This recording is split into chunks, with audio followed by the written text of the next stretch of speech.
ये है कारगिल, अमेरिका की सबसे बड़ी प्राइवेट कंपनी, जिसे कुछ लोग the worst company in the world कहते हैं। दुनिया की बड़ी बड़ी फूड चेन्स इस एक कंपनी के कंट्रोल में है। फ्राइज वाले आलू से लेकर बर्गर में डलने वाला मीट, बन और इवन चीज भी ये एक कंपनी सप्लाई करती है। किसी जमाने में इस कंपनी के पास अपनी इंटेलिजेंस एजेंसी थी जो CIA के बराबर समझी जाती थी। सिर्फ 2021 में इस कंपनी का टोटल रेवेन्यू था $135 बिलियन।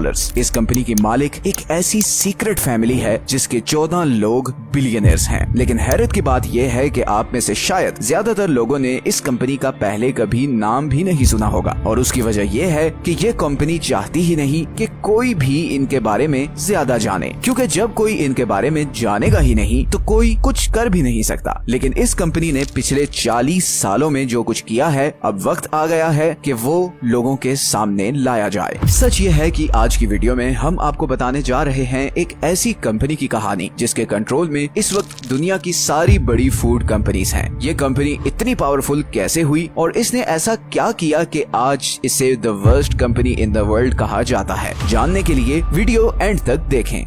कारगिल यहाँ तक कैसे पहुंची, ये जानने के लिए हमें 127 साल पीछे जाना पड़ेगा। 1865 में विलियम वॉलेस कारगिल ने अमेरिका की स्टेट आयोवा में अनाज स्टोर करने के लिए एक वेयर हाउस बनाया। अब उस जमाने में क्योंकि ट्रांसपोर्टेशन इतनी तेज नहीं थी, तो अनाज को एक जगह से दूसरी जगह पहुँचाने में काफी टाइम लगता था, और इसीलिए इन वेयर हाउसेज की बहुत जरूरत थी। इसी जमाने में अमेरिका में इंडस्ट्रियलाइजेशन तेजी से फैल रही थी और साथ साथ रेल रोड नेटवर्क भी बिछाया जा रहा था। 1875 तक अमेरिका की वेस्टर्न कोस्ट से ईस्टर्न साइड तक रेल नेटवर्क बिछाया जा चुका था, और इसी से फायदा उठाते हुए कारगिल ने भी हर उस जगह अपना वेयर हाउस बना लिया जहां पर ट्रेन की पटरी पहुंचती थी। 1880 में कारगिल ने अपनी बेटे की शादी एक और बहुत बड़े वेयर हाउस चेन के मालिक जॉन H. मैकमिलन की बेटी से कर दी, और इसके बाद 1890 तक पूरे अमेरिका का अनाज स्टोरेज का बिजनेस कारगिल फैमिली के कंट्रोल में आ गया। फिर 1924 में कारगिल ने एक कंपनी खरीदी जिसका नाम था टेलर एंड बॉर्निके।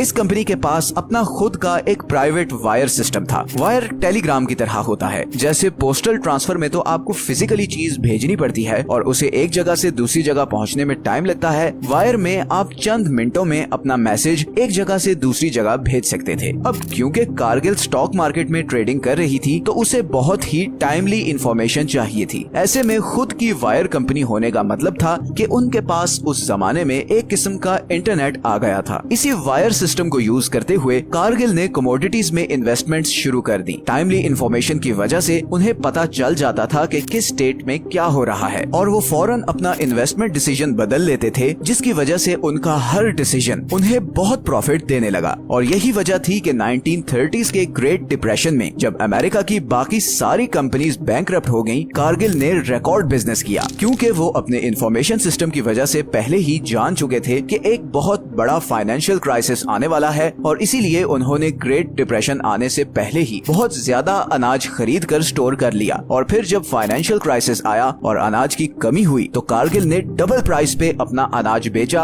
और प्रॉफिट कमाया, और फिर इसी पैसे को यूज करते हुए कारगिल ने हर सेक्टर में घुसना शुरू कर दिया। अभी तक वो सिर्फ स्टोरेज का काम कर रहे थे, लेकिन अब वो उस अनाज को उगाने का कंट्रोल भी अपने हाथ में लेना चाहते थे। कारगिल ने कई हजार एकड़ जमीन किसानों से खरीदना शुरू कर दी। इसके अलावा ट्रेन, ट्रक्स और इवन अपने समुद्री जहाज भी खरीद लिए। वो अनाज उगाने से लेकर उसे एंड कंज्यूमर तक पहुंचाने का सारा प्रोसेस अपने कंट्रोल में लेना चाहते थे, और अगले चंद सालों में उन्होंने अपना ये गोल अचीव कर लिया। 1970s तक अमेरिका की करीबन सारी पोल्ट्री, डेयरी, अनाज और ट्रांसपोर्टेशन इंडस्ट्री इस एक कंपनी के कंट्रोल में थी, और अब कारगिल अमेरिका से निकलकर पूरी दुनिया में फैलना चाहती थी। और यही वो टाइम था जब कारगिल ने कुछ ऐसा करना शुरू किया जो हजारों इंसानों की जिंदगी अफेक्ट करने वाला था। ये वो टाइम था जब बेबी फॉर्मूला मिल्क और चॉकलेट जैसी चीजें मार्केट में आ चुकी थी। असल में चॉकलेट में बहुत ज्यादा प्रॉफिट होता है क्योंकि इसकी डिमांड बहुत ज्यादा है। मतलब अगर हम आज की डेट की बात करें तो हर साल पूरी दुनिया में करीबन 8 मिलियन टन चॉकलेट खाई जाती है। अब चॉकलेट बनती है कोको से, और ये कोको बहुत ही कम कंट्रीज के पास है। पूरी दुनिया का 70% कोको इधर अफ्रीकन कंट्रीज जैसे नाइजीरिया,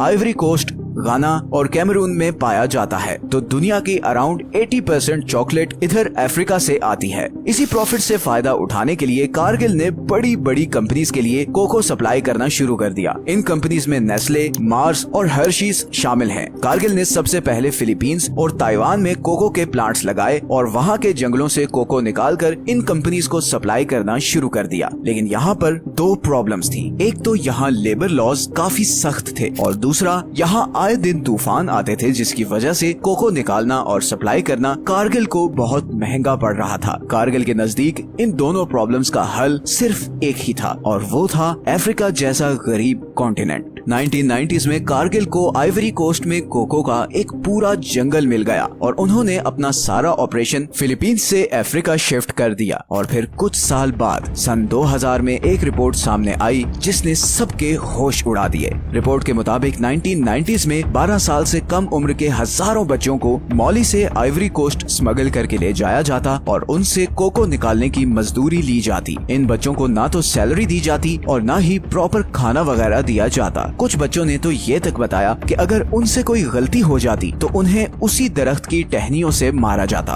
और कई बच्चों के तो जिस्म पे चाकू से कट लगाए जाते। और ये सब सिर्फ इसलिए था कि इन गरीब बच्चों के खून पसीने से सस्ता कोको हासिल करके कैडबरी, मार्स और हर्शीज जैसी चॉकलेट बनाई जाएं। करप्शन और गरीबी की वजह से इन कंट्रीज की गवर्नमेंट्स थोड़ी सी रिश्वत के बदले इन सब रिपोर्ट्स पर आंखें बंद कर लेती थी। 2005 में इंटरनेशनल लेबर राइट्स फंड ने एक रिपोर्ट पब्लिश की जिसमें ये लिखा हुआ था कि ये सारे लेबर कैंप्स कारगिल की डायरेक्ट निगरानी में चल रहे थे। इस रिपोर्ट पर कारगिल पर केस भी हुआ जो अभी तक लोकल कोर्ट्स में चल रहा है। खैर, कारगिल को इस सारे मामले से कोई फर्क नहीं पड़ा और वो अपना बिजनेस बढ़ाती रही। 2019 में कारगिल ने आइवरी कोस्ट और गाना में 113 मिलियन डॉलर्स के कोको प्रोसेसिंग प्लांट्स लगाए और दूसरी तरफ वो प्रेस में ये कहते रहे कि हम चाइल्ड लेबर के बहुत खिलाफ हैं। लेकिन ऑब्वियसली ये सब सिर्फ एक मीडिया स्टंट था और मैं ये इसलिए कह रहा हूँ कि इसी टाइम पर कारगिल दुनिया के दूसरे कंट्रीज में कुछ और घिनौने काम भी कर रही थी।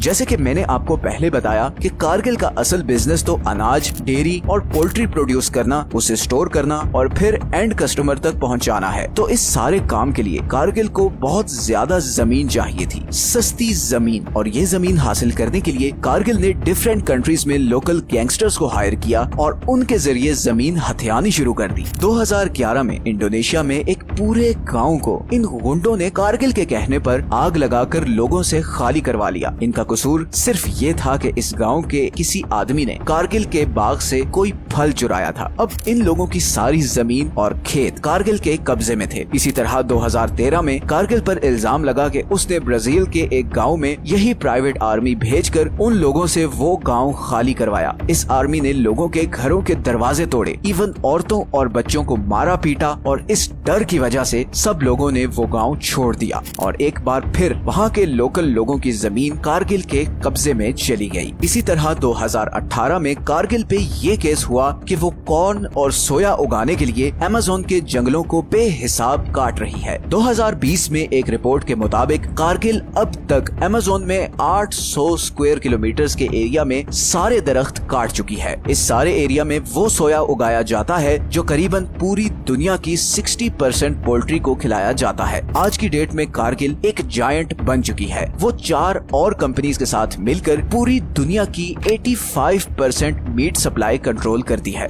ज्यादातर फास्ट फूड कंपनीज की सप्लाई इन्हीं के कंट्रोल में है और ये मजे मजे के बर्गर्स, चिकन पीस और चॉकलेट्स के पीछे बहुत ही घिनौने कारनामे छुपे हैं। लेकिन इस सब के बावजूद आपको पता भी नहीं चलता कि पीछे डोरियां हिलाने वाला आखिर है कौन। हमारे यहाँ खास तौर पर थर्ड वर्ल्ड कंट्रीज में बड़ी बड़ी मल्टीनेशनल्स की चीजें यूज करना बड़े गर्व और फख्र की चीज समझा जाता है। हम लोगों को बड़ा ट्रस्ट होता है कि ये बाहर की कंपनीज हैं तो इनकी हर चीज अच्छी ही होगी और अगर वो हो भी गोरी चमड़ी वाले कंट्री से तो फिर तो क्या ही बात है। बगैर कोई रिसर्च किए किसी कंपनी की क्या हिस्ट्री है या उसके ऑपरेशंस कैसे चल रहे हैं, हम दौड़ पड़ते हैं उसकी चीजें यूज करने। सबसे बड़ी ताकत नॉलेज है। है और मेरी यही कोशिश है कि आप एटलीस्ट इन्फॉर्म्ड हो कि दुनिया में हो क्या रहा है। Right knowledge leads to right action. सही इल्म ही सही अमल की तरफ लेकर जाता है। अगर आपको ये वीडियो अच्छी लगी है तो इसे बाकियों के साथ जरूर शेयर करें और इसी तरह हमें कमेंट्स में टॉपिक सजेस्ट करते रहे। ये हैं वो सारे सोर्सेज जहां से हमने इस वीडियो के लिए कंसल्ट किया है। मिलते हैं नेक्स्ट वीडियो में एक और इंटरेस्टिंग टॉपिक के साथ। अपना ख्याल रखें।